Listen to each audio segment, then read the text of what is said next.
Jay? Betsy, today the man linked to Cleveland officer Shane Bartek's death appeared in court.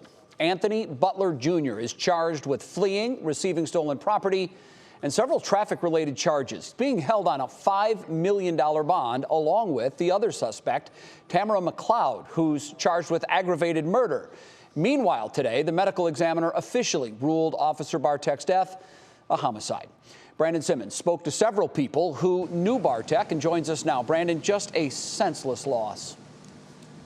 Definitely a senseless loss and a very sad story. A lot of hearts broken. Officer Shane Bartek is a native to Northeast Ohio. He graduated from Berea-Midpark High School back in 2015 and later went on to study criminal justice at the University of Cincinnati. Now, no matter who I spoke to today, the responses were generally the same. Officer Bartek described as a genuine friend to everyone, even if he just met you. He always found a way to make people happy, and above all, he was selfless and always wanted to make sure everyone else was all right, everyone was okay. All of those things, ideal qualities that you would want in a police officer. In fact, one friend told me it was his dream to become a Cleveland police officer, and he did exactly that the same year he graduated from the University of Cincinnati in 2019. From young kids to those well into adulthood, Bartek left a positive impression on everyone he crossed paths with.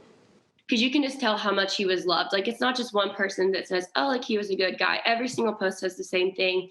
Everyone says how caring and how genuine he was. And I just think that that shows a lot that, you know, this many people he made such an impact on this many people. I can't like put into words how great of a person he is. He's the nicest person I've literally ever met in my entire life.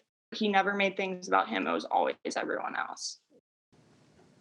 Now, one person also pointed out that they're not surprised to hear that Bartek got into a fight with the person who ended up taking his life, because they know he's the kind of person who wanted to try to make sure that person wouldn't be able to harm someone else in the future. Now, it seems that's the way he was raised. Many friends spoke highly of his relationship with his father, Ron, who passed away in 2018, saying the only good news to come out of this, Jay, is that they're together once again in heaven.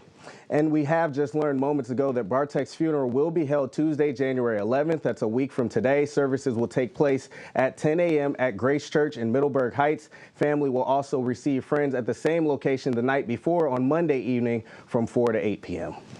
Incredibly sad. Brandon, thank you.